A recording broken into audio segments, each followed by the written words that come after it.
DiscerningHearts.com presents a special seminar retreat entitled Overcoming Spiritual Discouragement with Father Timothy Gallagher. Father Gallagher is a member of the Oblates of the Virgin Mary, a religious community dedicated to retreats and spiritual formation according to the spiritual exercises of St. Ignatius of Loyola. He has dedicated many years to an extensive international ministry of retreats, spiritual direction, and teaching about the spiritual life. He has written 8 books on Ignatian discernment and prayer, and a biography of Venerable Bruno Lanteri, and a book on the Liturgy of the Hours. He currently holds the St. Ignatius Chair for Spiritual Formation at St. John Vianney Theological Seminary in Denver, Colorado. This particular retreat is based on the book Overcoming Spiritual Discouragement, as well as Begin Again, the life and spiritual legacy of Bruno Lanteri, and Spiritual Counsels for the Life of the World, from the teachings of Venerable Bruno Lanteri. We now present Overcoming Spiritual Discouragement with Father Timothy Gallagher.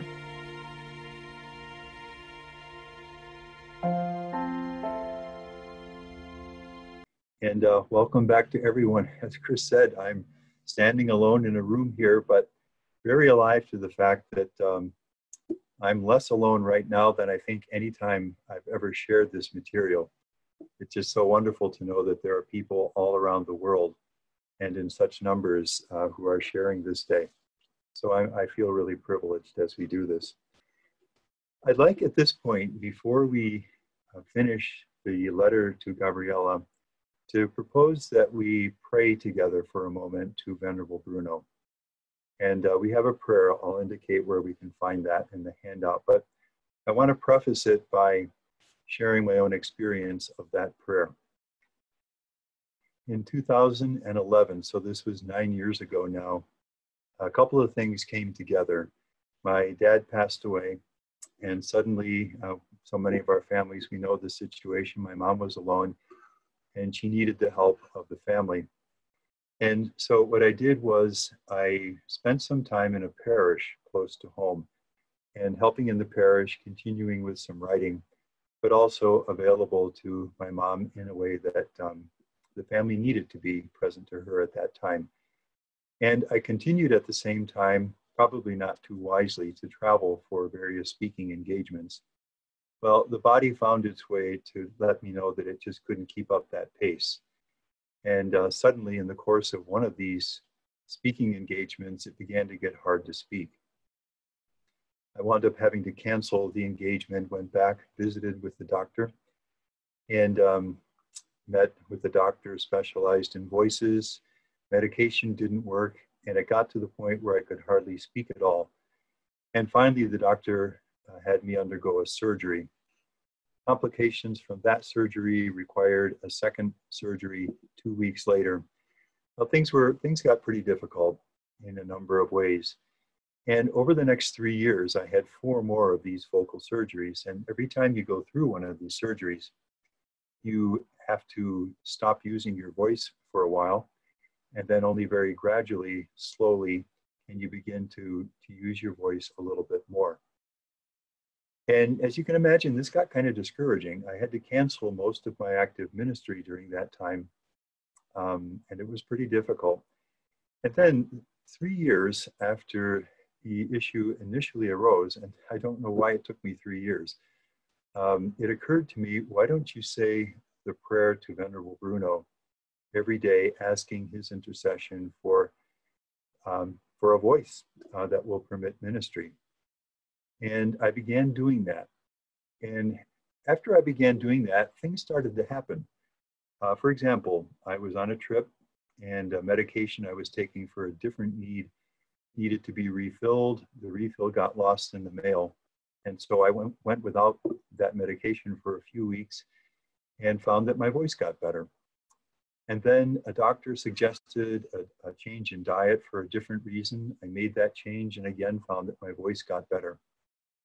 And what I can say now is that that was 7 years ago. I haven't had any more vocal surgeries since that time. And as you can imagine, I will say that prayer to Venerable Bruno every day of my life until I die. And when I say it now, I have other intentions added to it. If we want to get close to a figure of holiness, there are really two ways to do it. One is what we did this morning, learn about the man or woman of holiness. The second, and perhaps even more powerful, but both need to go together, is to actually be in contact with that person in the communion of the saints and sort of pray to that person. So I'd like to suggest that we begin this afternoon, or whatever time it is in our different parts of the world, by, before we look at more of his teaching, let's turn directly to him and say this prayer for his intercession for whatever needs we have. And if you would take the handout, you'll find this on page 17 in the handout at the bottom of page 17, Prayer for the Intercession of Venerable Bruno. And as you look at that text, you'll note that, let's see, I guess it's the 5th line down. So through the intercession of Venerable Bruno, grant us the grace for which we now ask. And you see the 3 dots there. At that point, we can be silent just briefly. I'll indicate how long. And each of us can present to Venerable Bruno whatever intentions of prayer we have, and then we'll complete the prayer together. So if we're all ready to do that, I'm going to pray it out loud, and I invite you to pray it out loud with me at this time. O Father, fountain of all life and holiness, you gave Venerable Bruno Lanteri great faith in Christ, your Son, a lively hope, and an active love for the salvation of his brethren. You made him a prophet of your word and a witness to your mercy. He had a tender love for Mary, and by his very life he taught fidelity to the Church. Father, hear the prayer of your family, and through the intercession of Venerable Bruno, grant us the grace for which we now ask.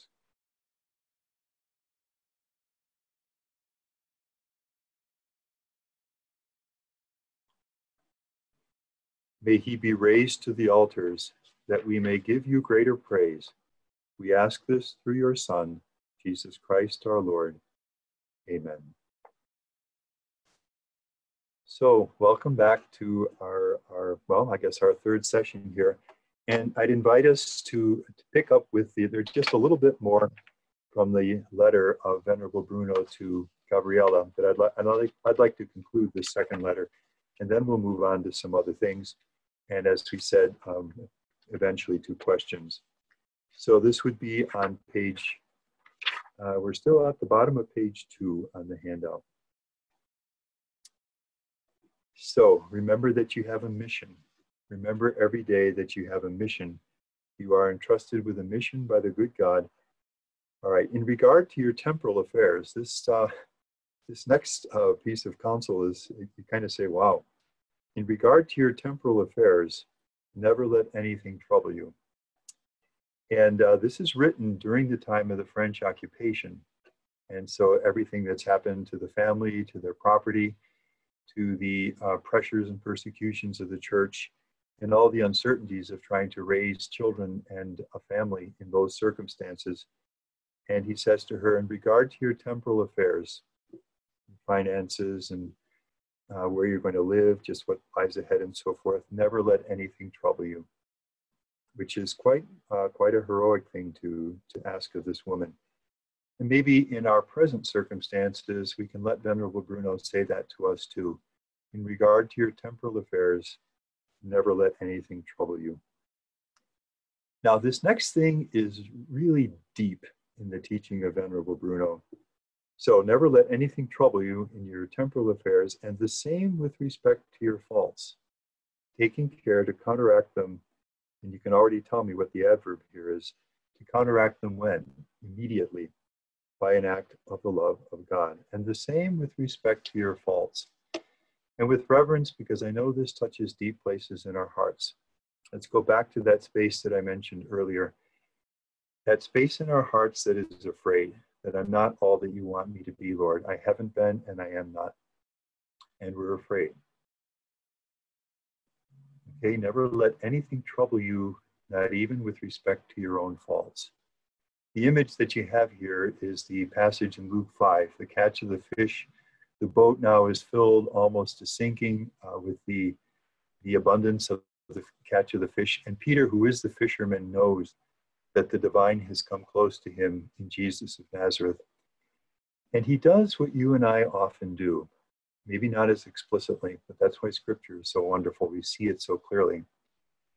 He falls on his knees there in the boat, rolling, pitching, filled almost to sinking, and the amazement at the catch, the miracle that's just happened. He falls on his knees at the feet of Jesus and says, "Depart from me, Lord, I'm a sinful man. I can't be this close to you. I can't be this close to holiness, to divinity, to you. I'm a sinful man." And I've always loved Jesus' response to Peter, because Jesus doesn't argue with Peter. He simply says the one thing that Peter needs to hear more than anything else: do not be afraid.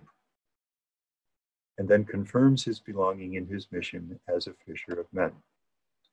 And this is what Venerable Bruno is saying to Gabriella, and I would say to all of us today.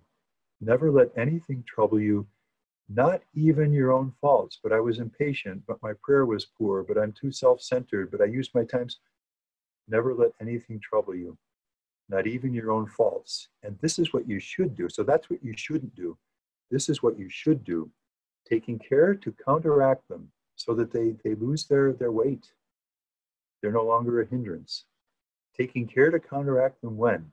Immediately, right now.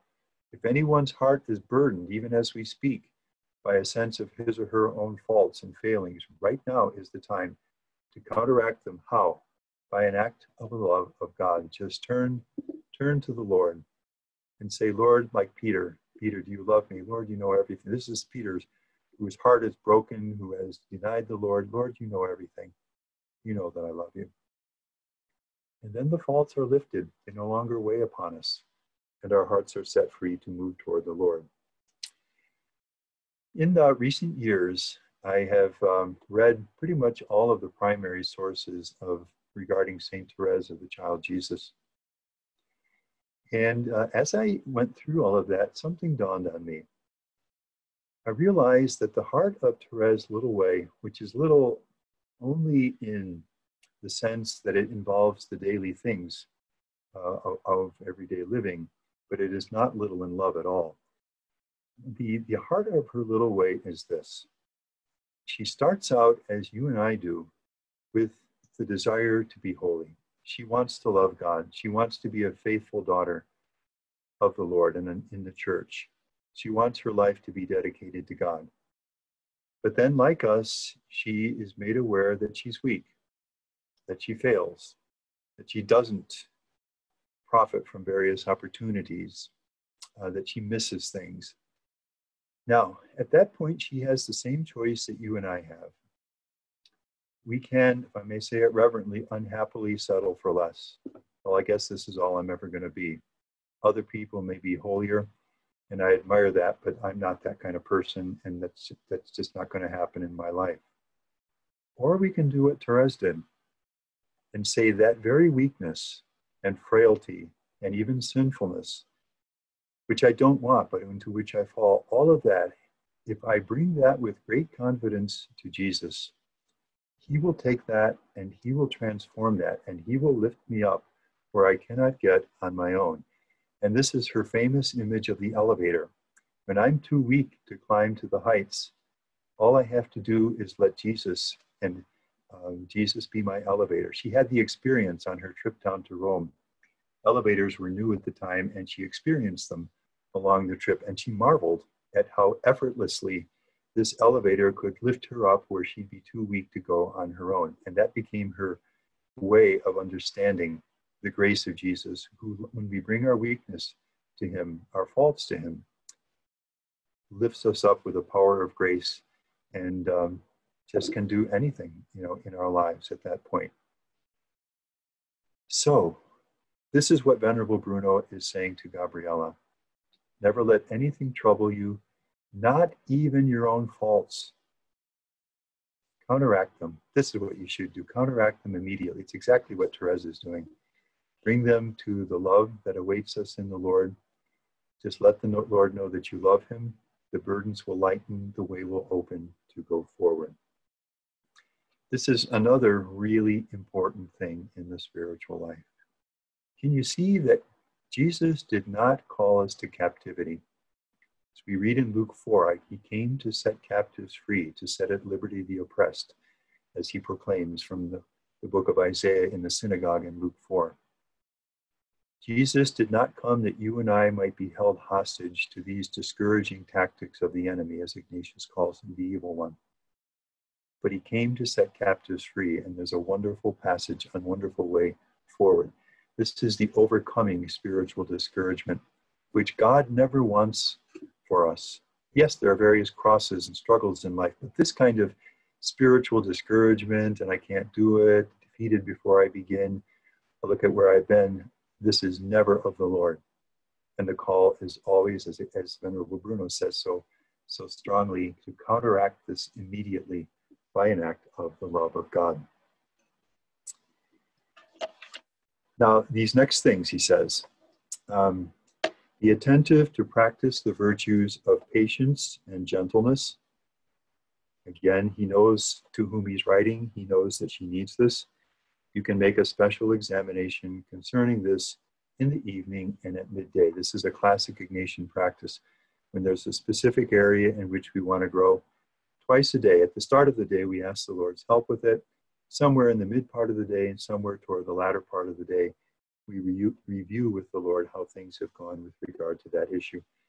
And knowing her, he counsels her that her focus should be on living with patience and gentleness as she lives her life in the family and at home.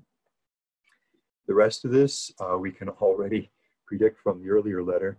Do not forget meditation for at least a quarter of an hour, frequently raising your heart to God throughout the day. Remember spiritual reading as well, if it be but a single page. So he's not afraid to repeat these basic things to her. Finally, and here's the Eucharist, do not fail to receive communion at least 2 or 3 times a week. And as I mentioned, this was almost kind of revolutionary at the time when communion might have been once a year. Stay very close to the Eucharist because that's where your strength is. I beg you to inform me about all these things, praying to the good God that he assist you in carrying them out. It may be, now Venerable Bruno puts forward the possibility that he might actually come to visit. Now look at the reason why. It may be that I will come myself to learn how you are doing. It would be a great consolation. Again, the heart is always there for me. And I hope for it all the more since my eyes, which continually grow weaker. Now, Venerable Bruno, it's one of these sort of ironies of the way things work. His father was a doctor and a very good doctor. Venerable Bruno always had very difficult health throughout the 71 years of his life. He mentions here his eyes, which were very weak. And of course, he used them extensively in the extensive study and work that he did. Sometimes the use of his eyes might require him to stop using them for days or even for a few weeks at a time. And that could happen. He never knew when that was going to happen. He also had a breathing issue. Physical exertions at times could leave him prostrate and unable to do anything, struggling to breathe. And again, this could go on at length sometimes. Later in life, he developed a wound in his arm, a fistula, and then later also gastrointestinal struggles. Physically, life was never easy for Venerable Bruno. He never let it stop him, which is one of the marvels of this man's life. He was called the man of 100 tongues and 100 arms because he was involved in everything, working with people, making things happen, responding to crises as they came up throughout his life, all on behalf of the Lord and in the service of the church. But it was all done with a set of physical issues that could have, in a different, if he'd responded differently to them, limited severely or curtailed even most of this kind of activity. It's just really, really remarkable what Grace was able to do and his own courage in dealing with physical struggles. But this is a point now where these physical struggles emerge, and specifically at this point, his eyes. I hope for it that I may visit you all the more since my eyes, which continually grow weaker, will not permit me to dedicate myself to other occupations that might hinder me from coming, as happened last year. So basically what he's doing is, if for physical reasons I can't, let's say, give the retreat that I plan to give, or finish the writing that I hope to make available to others to meet this need or that need, well, then I'll do a different kind of service that doesn't require eyes in the same way. I can come and visit you and do other things that otherwise would not be possible. The image here is of Blessed Jan Rutan, a Jesuit blessed. He was later the general of the Jesuits in Rome, but at this time he was in charge of the Jesuit community in Turin, and he and Venerable Bruno knew each other well. And at this particular point, this is 5 years before Venerable Bruno dies, so he's already somewhat elderly and physically frail at this point. And in a letter, Blessed Rutan writes to the Superior General of the Jesuits in Rome, and he tells him that recently Venerable Bruno accomplished something on behalf of God, in service of God, which, given the amount of time in which he was able to make this happen, and in his conditions of health, can only be called a miracle. And that was the miracle of Venerable Bruno's life, that he never, ever gave in to these physical illnesses. He struggled. You know, as I went through his letters, you'd see times where you could see he was like us. He was human. This was not easy. It's hard to be dealing with a physical problem and to see it return and to see that it's not healing immediately. He experienced all of this in a very real way. He knows what it means to live with physical pain and limitations. But in God's grace and with a courage which finally never gave way, he continued every year of his life in the service of God in the midst of it. It was, as Blessed Rutan says, it was the miracle of his life. It makes me think of St. John Paul II in the latter years of his life. I saw him a number of times over the years. I was a seminarian in Rome and had the chance to serve Mass for him a few times in St. Peter's and so forth. But the last time I saw him was a papal audience out at Castel Gandolfo in the summer. And you could see that he was very, very frail.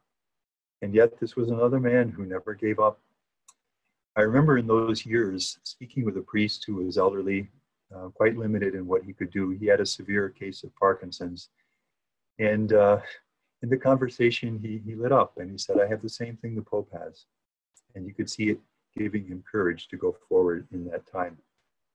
And I'll share just one more personal anecdote of this. This is the chapel of St. Anthony's Shrine in Boston, where I was stationed at the time. This was when I had all the vocal struggles. And the Franciscan priests here hear a lot of confessions, and it was regularly where I would go to confession. And this particular day, went to confession, got in the confessional, and with the whispery, thin voice, which was all that I had at the time, I made my confession, and I shared with the priest just how discouraging I found this whole business of not being able to speak and the repeated need for surgeries and with this ever end. And he was a wonderful confessor for me, because he said, you know, all of that's true.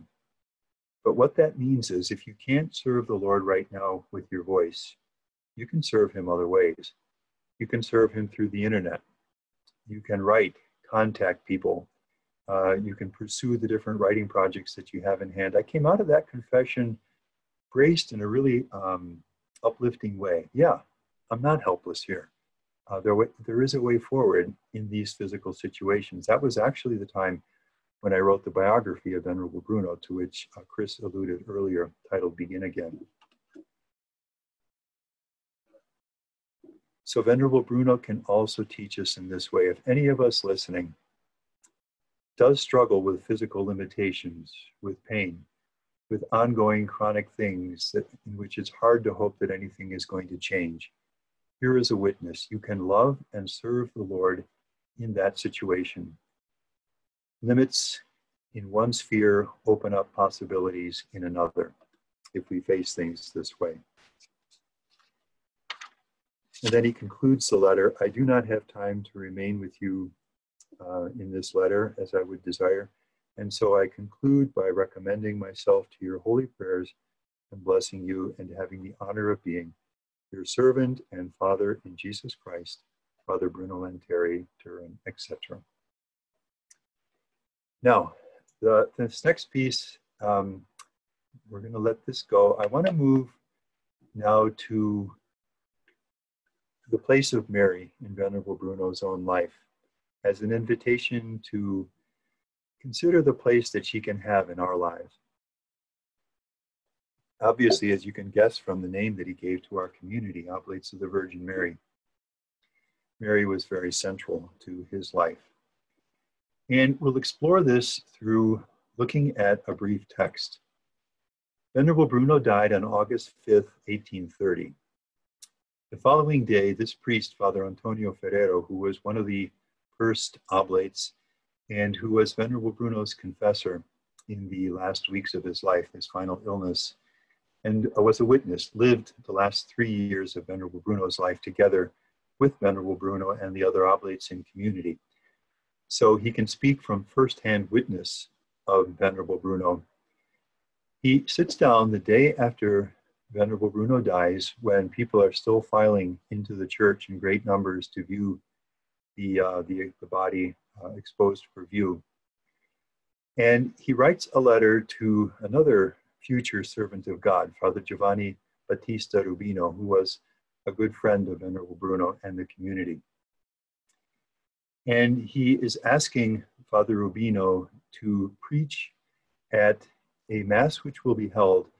At that time, the funeral mass was held, but it was not the main moment of prayer for the person. That was held 30 days after the person's death.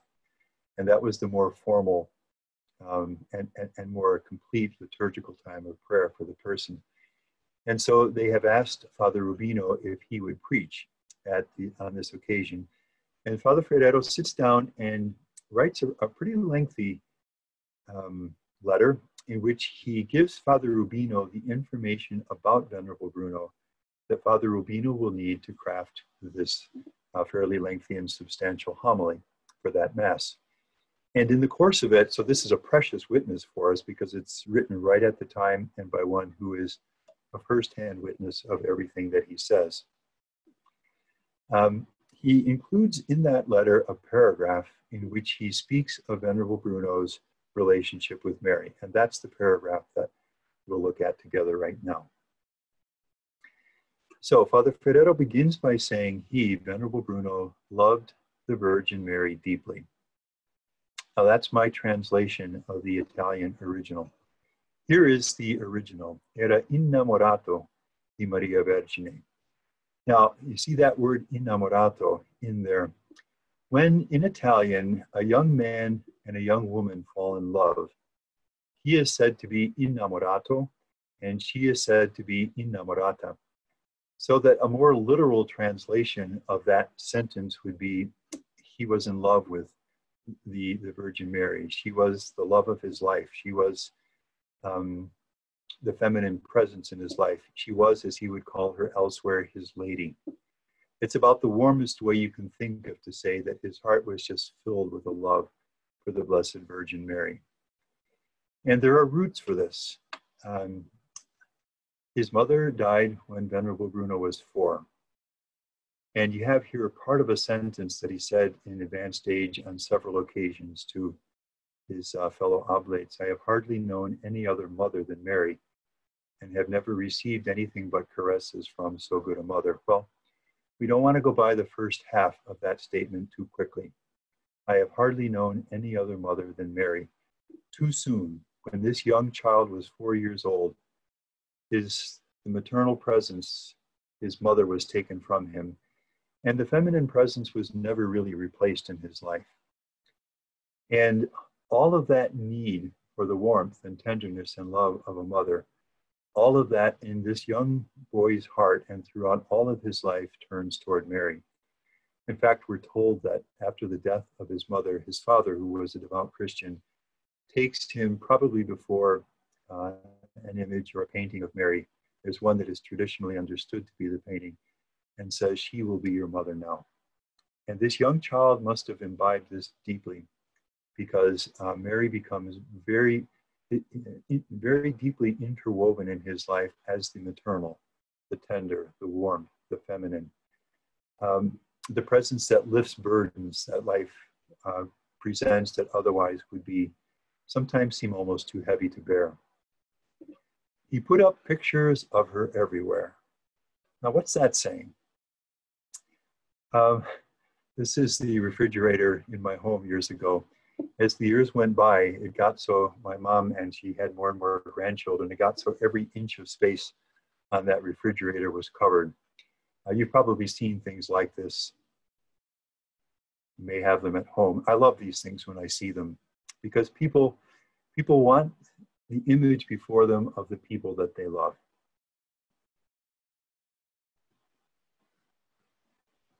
And on it goes. He put up pictures of her everywhere, which means that if you were to see the apartment where he lived, the years of his life before, as a priest, before he founded the Oblates, or even certainly his room once he founded the Oblates, you'd be very likely to see images of Mary, paintings of Mary, maybe a statue of her here or there. What he wants around him is that there be frequent reminders of Mary, that she never be too far from his consciousness.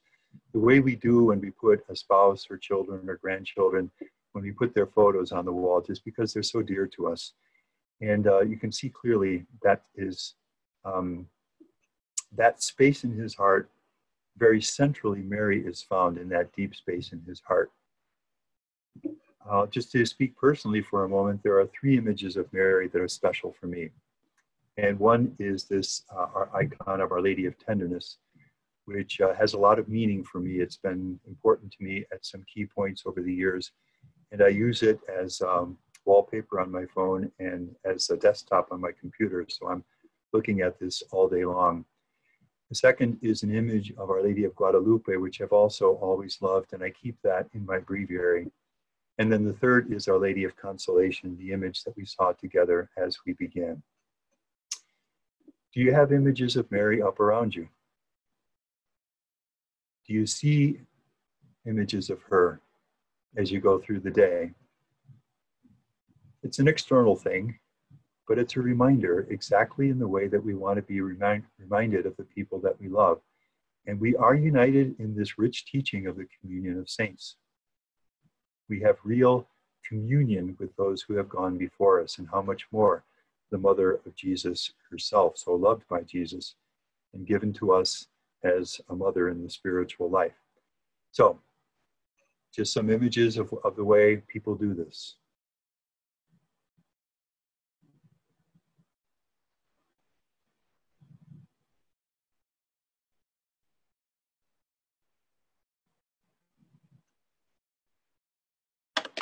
Might you want to consider having images of Mary around so that she'll be in this way too increasingly present in the spiritual life? I think I mentioned this earlier, but it's just striking me again. You can see that in Venerable Bruno's living of the spiritual life and in his spiritual direction, he's never generic. If the goal is to spend more time with the Word of God in meditation, then do it for 15 minutes each day. If the goal is to be nourished by spiritual reading, do a single page a day, and so forth. And wanting to grow close to Mary and through her close to her Son, Venerable Bruno uses these various means and put together something very beautiful comes out of them. Father Ferrero continues. He had a precious collection of books that speak of her and read them for a few hours every week. Very interesting. So, what's that saying? If you go into a home or an office and you look at the person's bookshelf, you can probably figure out pretty quickly what the person's interests are. So if you go into a home and there's a bookshelf with books on gardening, for example, all right, obviously this person is interested in gardening and loves gardening, or golf, or sailing, politics, history, whatever it might be. If you went into Venerable Bruno's place of living and you looked at his bookshelf, what you would see is a number of books on Mary, which tells you how central she is to him, how much of a focus of interest she is for him. Now, what's going to happen if a person reads for 1 or 2 hours every week from books on a given topic? And again, if it's gardening or cooking or politics, whatever, again, the person's knowledge of that topic is always going to be growing. It's going to be fresh and young and nourished and alive. And there'll always be new things to consider and a deepening ability in this or that practice connected with it. What would have happened, what did happen over the many years of his life, when Venerable Bruno spends 1 or 2 hours a week, every week, year after year, just reading from books about Mary? You can see that his relationship with Mary exactly remains fresh, young, nourished, and alive. What would happen if you did that? Today we're blessed to have probably an unparalleled abundance of wonderful writing about Mary. There are so many and very fine books out these days about Mary. You can find them easily by searching through the publishers' websites. What would happen if you got one? Or expand it today to the digital means, a series of podcasts on Mary, or conferences on YouTube, websites on the computer or the tablet. And weekly, for whatever time is possible, 30 minutes, an hour, 2 if you have the time like Venerable Bruno, well, he made the time. What will happen in your devotion to Mary? You'll find that a lot of things, you'll start understanding her a lot better. A lot of things will make sense. The theology, if I can say that, Mariology, to use a word that's a little too formal even, and that is just a deeper understanding of Mary as we look at her in the scriptures and in the teaching of the church over the centuries and the writings of the fathers and the great saints and so on. Our understanding of her will grow. And what always happens when you learn more about Mary, you just start to love her more and more, because she is so lovable without anything that can diminish that kind of lovableness. Right now in my own community, we meet periodically, and we're going through a book, one of these recent books on Mary. And before we meet, we each read the next chapter or 2 chapters, and then we talk about it together. And it's a lovely thing. It just keeps this very process alive in us as we go forward. He celebrated her novenas.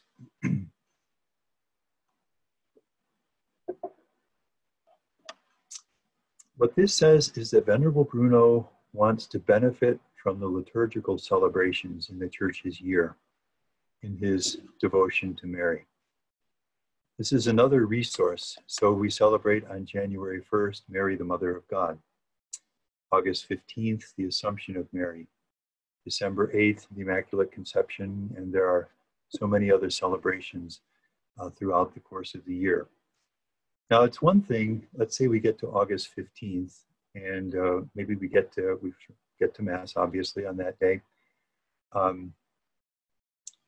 And maybe we do some prayer that's focused on that day. All of that's really going to bless us, and we're going to benefit from it.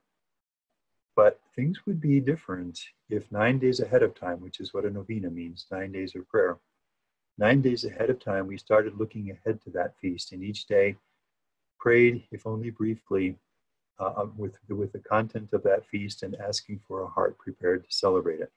And this is what Venerable Bruno does, and you see this in his writings. He sees these Marian feasts coming, and he prepares for them beginning 9 days ahead of time, so that when they come, he can live them and celebrate them in a very profound, deep, and fruitful way.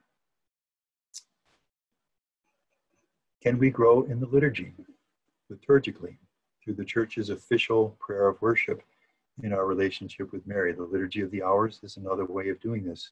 If we were to pray, let's say morning prayer or evening prayer on the Marian feasts. He spoke very frequently about her. Now, Let's just do a little exercise in Italian here. The Italian word is this long word, frequentissimamente, which I've translated as very frequently. Now let's unpack the word. The Italian adjective for frequent is frequente. The Italian adverb for frequently is frequentemente. So if somebody speaks frequently about something, you say that he speaks frequentemente about that topic. The comparative of the adverb is più frequentemente, more frequently.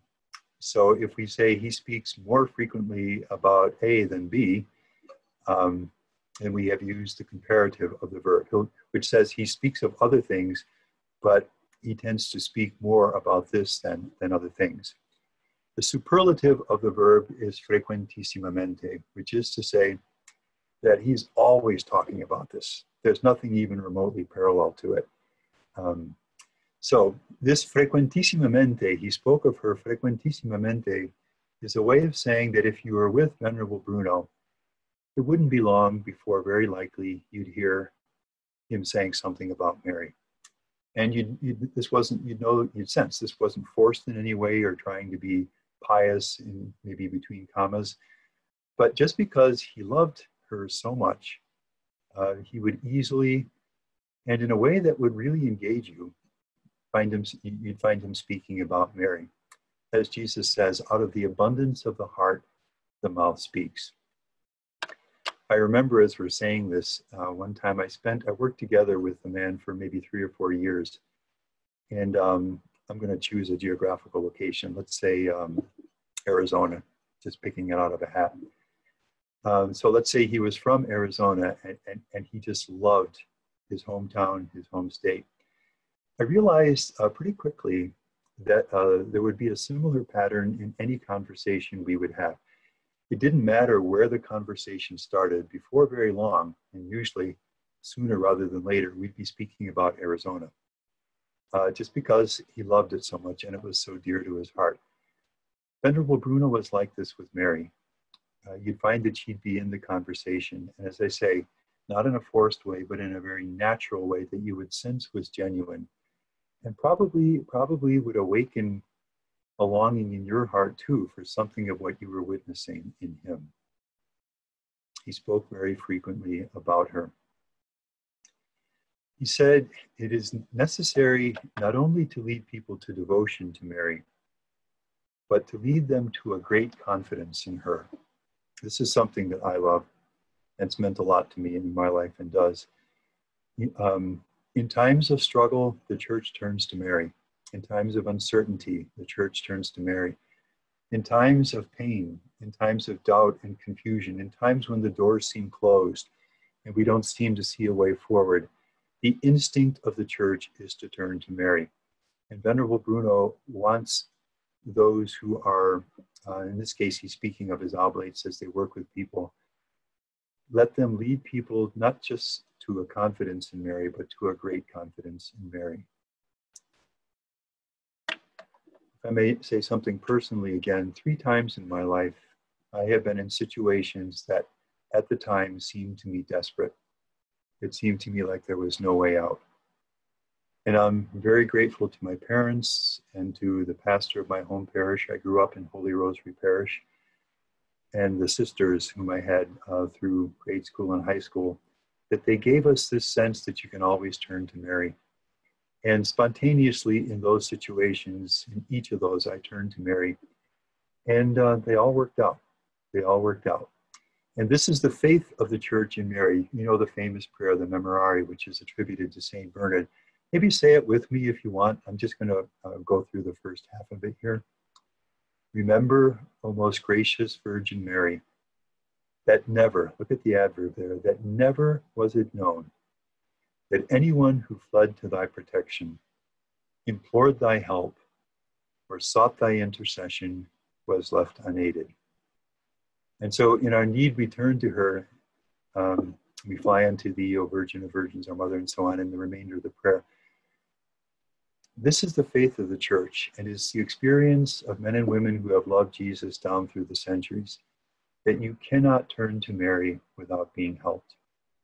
And Venerable Bruno wants all of those who approach him to move toward that kind of great confidence in Mary. Again, it brings it opens doors, it lifts burdens, it instills hope, it opens up the way for us as we go forward. Speaking to his oblates here, whenever they would give a retreat, he always wanted them to give a talk on Mary. So in a sense, I'm really just fulfilling what Venerable Bruno asked his oblates to do, but I do it obviously because I share his sense. I wouldn't want to give a presentation like this without speaking about Mary, so that a talk would always be given on her when they would give retreats.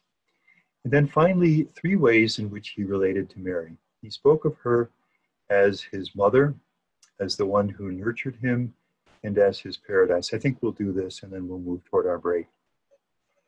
He spoke of her as his mother.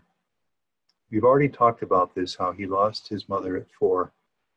And Mary was the only mother, really, that he ever knew. You can hear the poignancy of these words. I have hardly known any other mother than the Virgin Mary, with his own human mother taken from him at the age of 4. The Second Vatican Council speaks of Mary as our mother in the order of grace, which is a beautiful thing. What that means is that we're not alone. Now, each of us listening, you can ask yourself in your own heart, but this is my sense. My own sense is it doesn't matter how long we've lived, what age we've reached, but every human heart needs a mother. We never outgrow the need for a mother. And in the spiritual life, we have one. We have a mother in the order of grace, as the council calls her, which means in the living of our vocations as married men and women, single condition, priests and religious, we're not alone. We have a mother. In our life of prayer, we're not alone. We have a mother. In our life of active service of the Lord in the world and in the church, we're not alone. We have a mother. In our spiritual struggles, we're not alone. We have a mother. In the joys and consolations of the spiritual life, we're not alone. We have a mother. This is my image, and I want to speak with great sensitivity because I know this can touch very deep places in our hearts. Here are 2 young children who come home. In one home, the mother is present. In the other, for whatever, we'll say legitimate reason, the mother is not there. And both of these young children play, do their homework, have their meals, but it's very different in the one situation and the other. When the mother is present, there's a security, a safety, a warmth, a tenderness, a love, a center. And that's what Mary can be in the spiritual life. That's what the council means when it says that we have a mother in the order of grace. And so Venerable Bruno relates very deeply to Mary as his mother. 2 anecdotes from the last weeks of his life. And at this point, very physically frail, they had gone into the interior garden of the cloister, still there today. And Venerable Bruno was seated on a chair. The brother was kneeling beside him, and they were praying the Rosary. At a certain point, Venerable Bruno interrupted the Rosary, turned toward Brother Pietro, who was young, very simply educated. He was a tailor's assistant before he entered. In fact, we have this in the witness that he gave, a written witness. It's filled with grammatical errors and so forth, but it's almost the most precious witness that we have because it's firsthand and so immediate. Brother Pietro recounts that at a certain point, Venerable Bruno interrupted the Rosary and turned toward him, Brother Pietro, and said, "Who was the lady who was just here?" And in all simplicity, the brother simply said, "This is a cloistered area, Father. There isn't any lady here." Venerable Bruno said no more and went back to the Rosary. And on more than one occasion in the days of his last illness, he said to this Father Ferrero, whom we mentioned, who was assisting him, that there is a beautiful lady who is always with me, and she's holding a beautiful child, and never said any more about it than that. It seems that as Mary was the tenderness and the warmth in the painful beginnings of his life, she was also the tenderness and warmth as he went through the final trial and his passage into eternity. Mary was his mother. And then he says, he speaks of Mary as the one who nurtured him. This is the Italian word nodrice, and it means nurse in the sense of one who assists an infant during the first or second year of life. It's a very tender, warm way of understanding Mary. And then finally spoke of her as his paradise in the sufferings and struggles of his life. In her presence, the sorrows of life eased and diminished for him. Living with Mary. It's a wonderful, wonderful, wonderful way to live our spiritual lives and a powerful path toward overcoming spiritual discouragement. You've been participating in Overcoming Spiritual Discouragement with Father Timothy Gallagher. To hear and or to download the audio portion of this particular conference, go to discerninghearts.com or its various streaming platforms. To view other conferences in this particular retreat, visit discerninghearts.com or the Discerning Hearts YouTube channel. This has been a production of Discerning Hearts. I'm your host, Chris McGregor. We hope that if this has been helpful for you, that you will first pray for our mission, and if you feel us worthy, consider a charitable donation, which is fully tax deductible, to help support our efforts and to help us continue to offer unique spiritual programming like what you've just experienced. But most of all, we hope that you will tell a friend about discerninghearts.com and join us next time. God bless.